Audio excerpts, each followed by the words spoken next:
Mesdames et messieurs, bonsoir. Vous regardez le dernier virage de l'information de RTI1. Fin à Korogo de la deuxième phase de la mission de contrôle de l'action du gouvernement et d'évaluation des partis des politiques publiques par le Sénat. Dans la cité du Poro, les membres de la Chambre haute du Parlement ont visité des infrastructures liées à la CAN de football qui se tiendra dans notre pays en janvier prochain.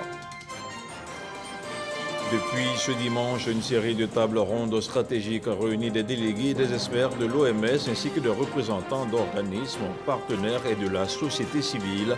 Pendant une semaine, plusieurs sujets qui ont trait à la santé seront débattus et les participants tenteront d'apporter des solutions sur des questions vitales pour la santé publique mondiale. Et puis, élection législative en Grèce, à la droite de Kyriakos Mitsotakis en tête des élections sans majorité absolue selon des résultats partiels portant sur 85% des bureaux de vote. Le Premier ministre sortant a ouvert la voie à un second scrutin qui pourrait se tenir fin juin ou début juillet. Voilà pour les titres. Merci de regarder RTI1. Mais avant de vous offrir le contenu de ce journal, il est bon de rappeler que le président de la République est de retour à Abidjan depuis ce dimanche après-midi après un bref séjour en France. Alassane Ouattara a été accueilli à l'aéroport Félix Houphouët-Boigny d'Abidjan par le Premier ministre Patrick Kachi, des membres du gouvernement ainsi que des hauts responsables de la hiérarchie militaire. À Korogo, la visite des infrastructures d'État menée par le Sénat s'est achevée. La dernière étape a été consacrée aux ouvrages de la Coupe d'Afrique des Nations de football qui se tiendra en janvier 2024. Ont été visités l'hôtel de la CAN et le stade Amadou Gon Coulibaly. Le compte rendu de Kader Sogodogo. Il est sorti de terre. Il est imposant au cœur de la savane nordiste. Il est dédié à la Coupe d'Afrique des Nations de football. Il a été baptisé du nom d'un illustre fils que Korogo a donné à la Côte d'Ivoire, Amadou Gon Coulibaly. Ce stade va abriter des matchs de la CAN qui démarrent dès janvier 2024. Il a été construit avec l'argent public pour le bonheur des populations. Comment évoluent les travaux? Les délais seront-ils tenus? Le Sénat veut en savoir davantage. Visite guidée, questions, entreprise en charge des travaux, Bennett, Office national des sports. Les réponses sont fournies. À la vue de la pelouse, les sénateurs retrouvent une seconde jeunesse, des anciens réflexes. L'ambiance est bon enfant. C'est aussi le symbole de la satisfaction du travail bien fait à l'issue de la visite. J'avoue que je suis fier d'être ivoirien. Fier d'être ivoirien parce que la Côte d'Ivoire avance et partout, dans toutes les contrées, le développement y est. Et le stade de Korogo répond bien aux normes. Le stade de Korogo est un bijou pour les Korogolais. Aujourd'hui, on voit quelqu'un qui construit quelque chose dédié au sport, donc à la santé et à l'épanouissement de nos jeunes. Il faut féliciter cela. Le Sénat entend prendre toute sa place dans l'organisation et la réussite de la CAN. Après cette visite de ce stade, ce magnifique stade dans lequel nous sommes aujourd'hui, nous allons visiter aussi les autres infrastructures de la CAN pour voir l'effectivité des travaux et l'avancée réelle de tout ce qui est fait. Et après ça, nous allons inviter les ministres concernés par l'organisation de la CAN pour venir expliquer au Sénat leur avancée, ce qu'il y a et ce qu'on peut apporter. Une visite à la cité CAN et à l'hôtel construit pour l'occasion a mis fin à la journée de travail qui est également la dernière étape de la phase 2 des visites d'infrastructures d'État par le Sénat. Autre chose, à présent, le président du directoire du RHDP est en Afrique du Sud, une visite de travail pour renforcer le cadre de partenariat entre le Rassemblement des Oufouettistes et l'ANC en marge des travaux avec les responsables du parti sud-africain Gilbert Kafanakone a été reçu en audience par le président Cyril Ramaphosa. Le commentaire d'Issa Chonayo. Raffermir les liens de fraternité et de collaboration entre le RHDP, Rassemblement des Oufouettistes pour la démocratie et la paix, et l'ANC, Congrès national africain. C'est ce qui justifie la mission du président du directoire du RHDP, accompagné d'une forte délégation en Afrique du Sud. Une présence en terre sud-africaine qui a permis à Gilbert Kafana Koné d'être reçu en audience par le président de la République, Cyril Ramaphosa, à l'aéroport de Cape Town, porteur d'un message du président du RHDP. À son homologue de l'ANC, Gilbert Kafana Koné a traduit sa gratitude au président de la République, Cyril Ramaphosa, pour la sollicitude à l'égard de la délégation de son parti en Afrique du Sud. J'ai été reçu par le président sud-africain, président de l'ANC, le président Cyril Ramaphosa. La rencontre s'est bien déroulée. Je lui ai transmis un message de son frère, le président Alassane Ouattara, qu'il a beaucoup apprécié. Toutes les rencontres que nous avons eues, il est prêt donc à apporter sa caution donc, pour un bon dénouement de tout ce que nous avons envisagé comme sujet de coopération. Il était donc très heureux donc, de cette initiative prise par son frère, le président Alassane Ouattara. À la demande du président de la République Alassane Ouattara, le chef de l'État Cyril Ramaphosa a autorisé l'envoi d'une délégation de haut niveau de l'ANC à Abidjan en octobre 2023 pour engager un programme de formation des cadres et des militants du RHDP. Je vous le disais il y a quelques instants, en ouverture de cette édition, ce dimanche marque l'ouverture à Genève de la 76e session de l'Assemblée mondiale de la santé. Les travaux se dérouleront au Palais des Nations de Genève durant une semaine et la clôture de l'Assemblée mondiale de la santé sera prononcée le mardi 30 mai prochain. Des points majeurs qui vont marquer cette première journée sont entre autres l'élection du président de la 76e Assemblée mondiale de la santé. Elle sera suivi de l'élection de 5 vice-présidents ainsi que de celle des présidents des commissions principales. La constitution du bureau de cette 76e Assemblée sera également au cœur des travaux. Les détails dans nos prochaines éditions avec notre envoyé spécial à Genève, Walter Amadou Ouattara. Et puisqu'on parle de santé, une ambulance médicalisée au centre de santé urbain de la commune d'Atekoubé. C'est un don du ministère de tutelle appuyé par les autorités communales. Un don estimé à 50 millions de francs CFA. Les détails de la cérémonie de remise avec Grace Kando. Construit en 2021, le centre de santé urbain d'Atekoubé 3 accueille en moyenne plus de 400 patients par mois. Il a enregistré de janvier à ce jour 140 naissances. L'évacuation des malades vers des hôpitaux de référence n'est pas souvent chose aisée. On a tous les soucis pour évacuer les patients à l'hôpital général d'Adjamé, qui est notre hôpital de référence. Il fallait appeler l'ambulance de Abobo-Doumé. Ici, l'ambulance n'était pas disponible. On était obligé d'évacuer les patients par taxi.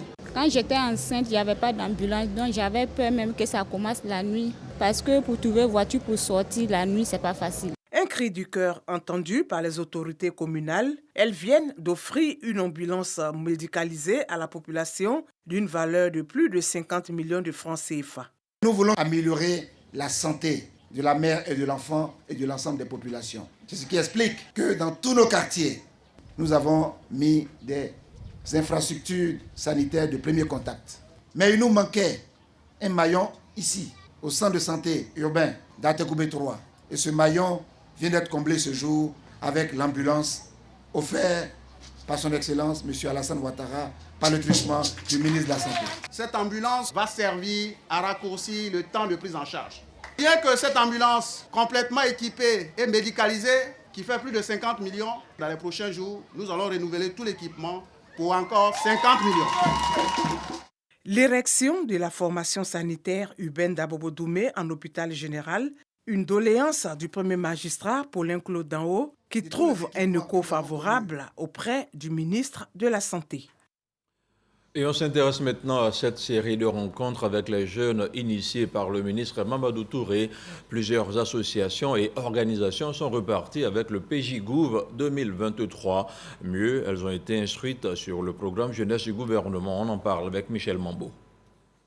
Plus de 361 milliards de francs CFA, dont 99 destinés aux constructions, réhabilitations et équipements d'infrastructures dédiés à la jeunesse. C'est le budget alloué au programme jeunesse du gouvernement PGGouv 2023, budget contenu dans ce document de 54 pages remis aux organisations de jeunes. La responsabilité du chef de l'État et du gouvernement, c'était donc d'adresser les problèmes auxquels les jeunes sont confrontés à travers la mobilisation d'opportunités et la mobilisation de ressources. Aujourd'hui, on n'est pas que dans la spéculation, on a un document, on a un programme. Et par axe, on sait exactement ce qu'on veut faire. Le gouvernement communique. Mais pour être impacté, il y a deux choses qu'il faut faire. Aller à l'information et ensuite vulgariser l'information. Dans le cadre du PGGouv, ce sont 21 ministères qui seront à la tâche pour l'insertion professionnelle et l'épanouissement de la jeunesse. Nous allons mettre en place un comité pour suivre tous ces engagements qui ont été pris par le gouvernement. Et je me réjouis de la dynamique qui a été impulsée par le ministre Touré Mamadou, ministre de la promotion de la jeunesse, qui consistera à échanger avec les organisations de jeunesse chaque 3 mois pour faire le point et également pour faire l'état d'avancement des différents engagements pris pour l'année de la jeunesse 2023.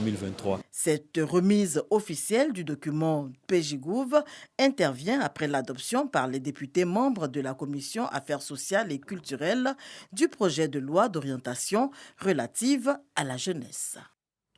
Place à présent au magazine du dimanche de RTI1 qui était consacré aujourd'hui à la géomatique, un outil de bonne gouvernance qui permettrait de contribuer efficacement au développement du pays. Hamza Diaby recevait donc à cet effet le directeur de l'ingénierie et du numérique au CNTIG, Jacob Aounou, que je vous propose d'écouter. Auparavant, le CNTIG, c'était une structure simplement de cartographie. Aujourd'hui, nous sommes une structure qui développe les systèmes d'information géographique et nous avons un impact réel sur l'économie ivoirienne, dans la transformation même de l'économie de façon numérique. Nous avons au moins une trentaine d'applications cartographiques qui sont développées non seulement pour les ministères sectoriels, mais également pour les collectivités qui permettent quotidiennement de pouvoir gérer les différents problèmes que rencontrent les Ivoiriens. Et également, la population peut interagir via ces systèmes-là pour pouvoir indiquer à leurs élus locaux quelles sont les difficultés que ces populations-là rencontrent. Nous avons par exemple le système carte scolaire, qui est une application qui permet de pouvoir, qui aide l'éducation nationale à faire un certain nombre de planifications en termes de création d'écoles. Donc c'est un outil qui permet de géolocaliser tous les établissements scolaires sur le plan national. Donc, et savoir aussi où il en manque, où il faut en construire. Exactement. Quelles sont les localités où les enfants sont obligés de parcourir plus de 5 km pour pouvoir accéder à des écoles scolaires. Ces localités, normalement, devaient bénéficier d'une école. Donc, ça permet à l'État de faire une planification à court et moyen terme en termes de capacité pour répondre aux besoins de nos enfants. Et il y a aussi la carte sanitaire. Il y a la carte sanitaire, il y a la carte emploi.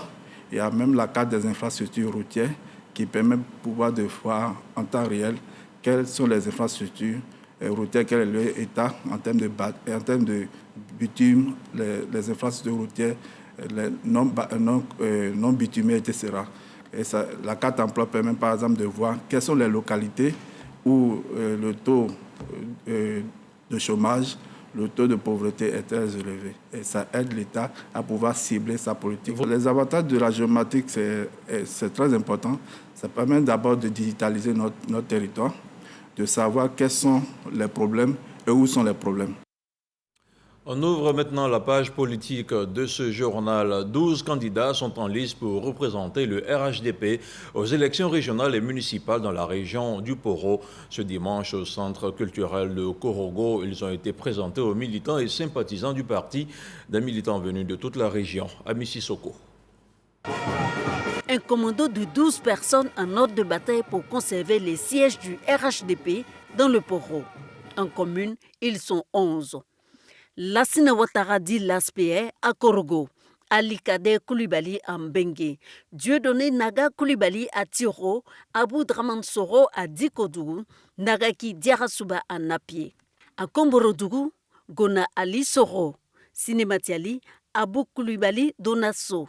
À Gimbe Yokolo, Mamadou Kanigi Soro à Sirasso, Fobe Soro à Niofo et Salifou Soro à Karakoro. Dans la région du Poro, c'est le ministre fidèle Goroton Sarasoro qui va défendre les couleurs du parti. Ils ont tous été présentés officiellement aux populations par le ministre d'État, ministre de la Défense et chef de délégation RHDP dans le Poro, Téné Birahima Ouattara. Des candidats très déterminés. Que le Poro reste et demeure un bastion solide, une citadelle imprenable, une forteresse inébranlable du RHDP et du président Alassane Ouattara. Notre victoire dans le Poro le 2 septembre 2023 sera également une occasion additionnelle. Des choix soutenus par les ministres et cadres du Poro à travers cette motion. Convaincu du réalisme, de la pertinence et de la crédibilité des choix des candidats de la région du Poro, nous rassurons le président du RHDP et toute la haute direction de notre parti de notre adhésion pleine et totale au choix des candidats du parti dans la région du Poro.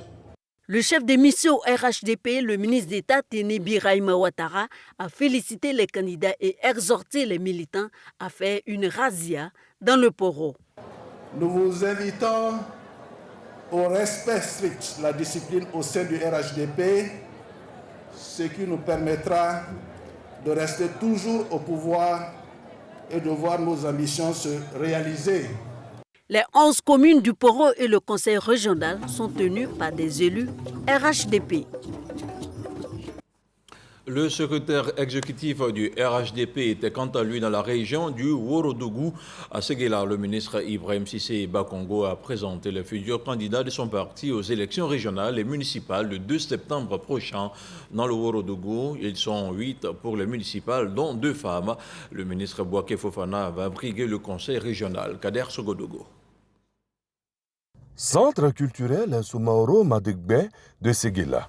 Lieu choisi par le Rassemblement des oufouettistes pour la démocratie et la paix, RHDP, pour présenter ses candidats aux échéances électorales à venir dans le Worodougou. Ibrahim Cissé Bakongo, secrétaire exécutif du parti, conduit la mission.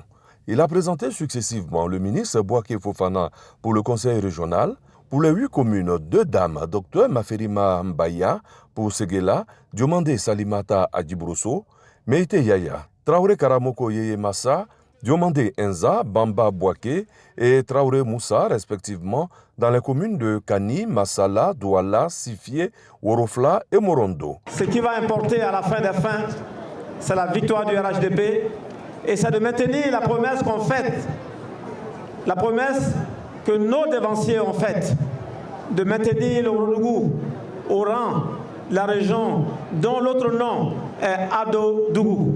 À ces candidats, l'envoyé du RHDP s'est voulu clair.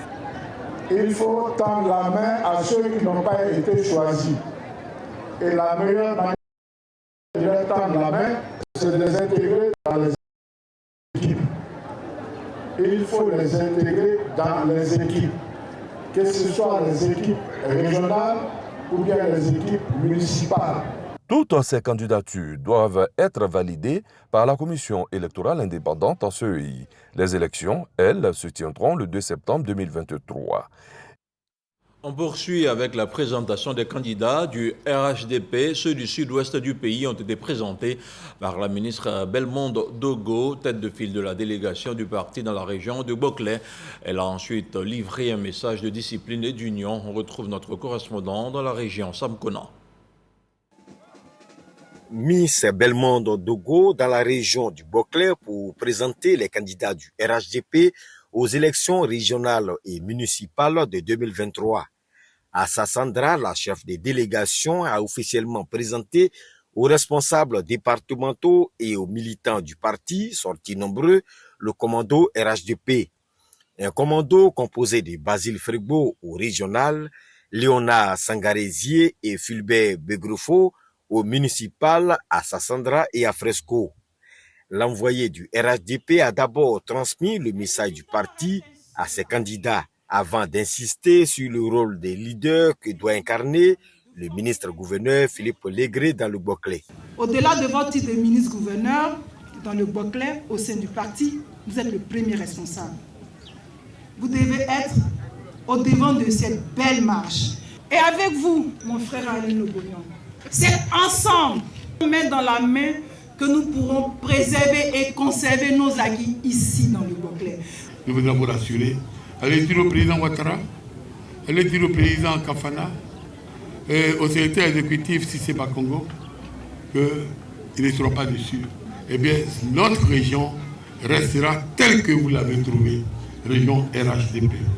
La personne qui peut nous apporter tout, c'est le président Ouattara, et nous devons lui donner ce qu'il a demandé. Comme à Sassandra, Miss Belmondo Dogo a présenté aux responsables locaux et aux militants mobilisés pour la circonstance les choix du parti pour les élections locales à venir. Ici également, elle a passé le message du parti, message qui porte sur l'union et la discipline. Et pour démontrer l'union retrouvée, les cadres décident de faire bloc autour de leur seul et unique leader, Philippe Légré, premier responsable du parti RHDP dans le Boclé. Dans la région du Kabadougou, le RHDP va présenter 4 candidatures féminines pour les élections municipales. Les candidates qui ont été investies samedi par le ministre Moussa Dosso, membre du bureau politique du RHDP. Mamadou Kouassi. Ils sont 10 candidats à défendre les couleurs du RHDP dans le Kabadougou pour les élections locales du 2 septembre prochain. Kone Suleiman, candidat pour le régional, et 9 candidats, dont 4 femmes pour les municipales, à savoir Nasseneba Touré pour Odiene, Sita Ouattara Keïta pour Guéléban, Touré Guéléba pour Séguélon et Kone Fanny Joséphine pour Bako, toutes des maires sortantes.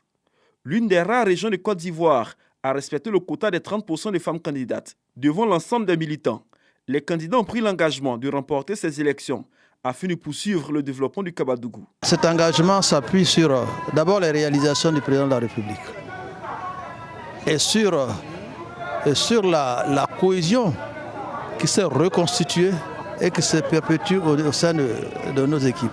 Au nom de la direction du parti, le ministre Moussa Sanogo appelle à la cohésion et surtout à la discipline au sein du RHDP du Kabadougou. Les personnes qu'on vous a présentées aujourd'hui sont celles-là qui sont les candidats du RHDP. Et ce que je voudrais surtout rechercher auprès de vous tous ici présents, c'est de rester attachés à la discipline du parti. Et si vous n'avez pas de discipline, il vous est impossible de vaincre un adversaire.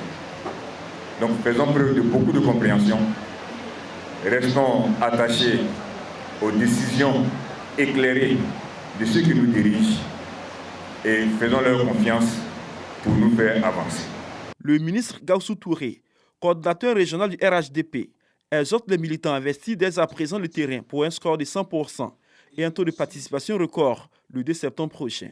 Il faut noter la présence à cette rencontre des militants des partis politiques de l'opposition, dont le FPI. Toujours au chapitre politique de ce journal, le nom de l'ex-président de la République, Laurent Gbagbo, ne figure pas sur la liste électorale provisoire. Une situation qu'a dénoncé son parti, le PPACI, au cours d'une rencontre avec la presse.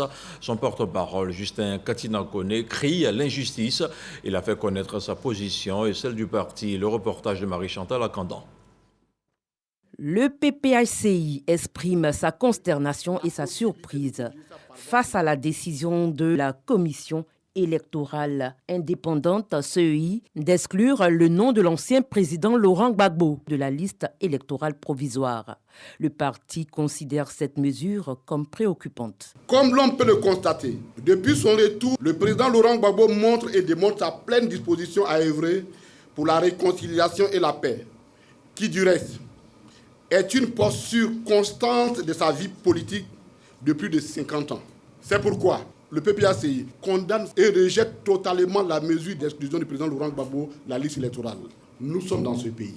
Chacun essaie autant qu'il peut de travailler pour garder la cohésion sociale. Le PPACI appelle tous ses militants et sympathisants à se mobiliser pleinement lors des prochaines élections locales afin de témoigner de leur engagement indéfectible en faveur de la démocratie et de leur droit légitime à participer activement au processus électoral en vue de construire une Côte d'Ivoire pacifique et prospère. Et pour vivre des élections apaisées, le consistoire des protestants évangéliques adresse des prières à Dieu. Président de la plateforme des leaders des églises évangéliques, le révérend Dr Yaye Dion Robert a lancé un message aux hommes politiques. Il les a invités à privilégier l'intérêt de la nation en acceptant le résultat des urnes. Frédéric Oulaï, Patricia Omouitia. Auditorium de l'église protestante baptiste, œuvre et mission internationale. Les leaders des églises évangéliques intercèdent pour des élections apaisées en Côte d'Ivoire. Cette rencontre de prière en faveur de la paix en Côte d'Ivoire traduit la volonté des guides religieux à s'impliquer dans la vie politique ivoirienne. Le consistoire des protestants évangéliques de Côte d'Ivoire s'engage pour un pays stable. Il projette également des actions d'évangélisation à travers tout le pays. Le premier but du Seigneur Jésus sur la terre, c'est d'annoncer cette bonne nouvelle partout. Encourager les églises, encourager les fédérations à évangéliser davantage et avoir le souci des fardeaux des âmes. Pour Dion Yaye Robert, président du consistoire, cette rencontre de prière est une invite aux politiques de privilégier l'intérêt du pays lors des échéances futures. Ils doivent se conformer aux résultats des urnes des futures élections. La Bible dit que notre paix dépend de la paix de ce pays. Nous prions pour que le pays soit en paix. Il faut prier aussi pour que tous les politiciens qui sont nos fils, nos filles, qui se présentent comme des candidats, soient des hommes et des femmes de paix. Créé en 2018, le consistoire des protestants évangéliques de Côte d'Ivoire est une plateforme des fédérations évangéliques du pays. Son objectif est de favoriser l'unité entre les confessions religieuses. Cette session ordinaire est la deuxième du genre après celle de 2022. Et c'est maintenant l'heure du 7 sur 7, les faits marquants de l'actualité de la semaine qui se referme. Une sélection de Souleymane Donisongou et Marie-Chantal Akandan.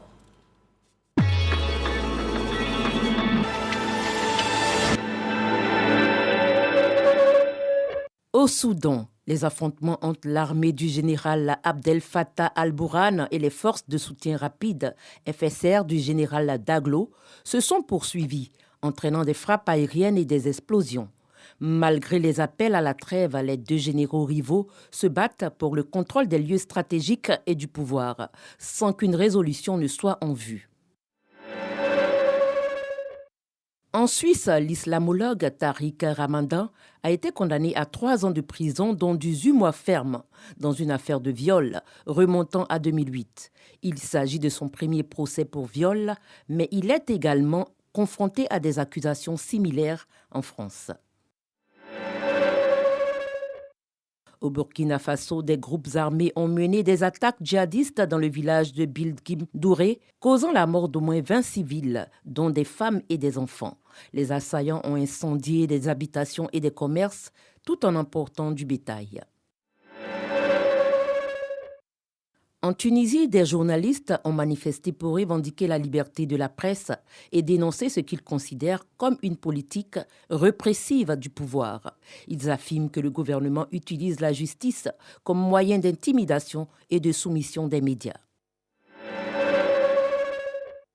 La Russie a réagi aux sanctions imposées par les États-Unis en interdisant l'entrée sur son territoire à 500 Américains, dont l'ancien président Barack Obama. En réponse, les États-Unis ont ajouté plus de 300 personnes, entreprises, navires et avions sur leur liste noire.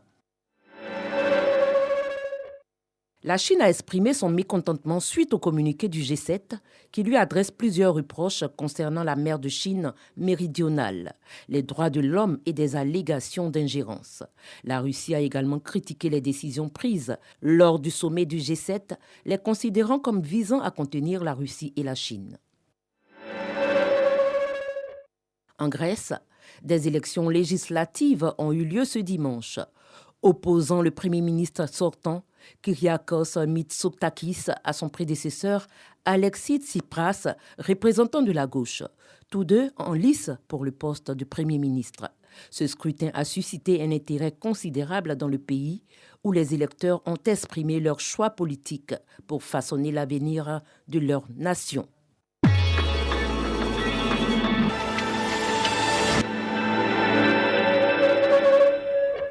Ce journal est maintenant terminé. Lundi matin, vous aurez de nouvelles sessions d'information avec Régis Kofi. Mais d'ici là, portez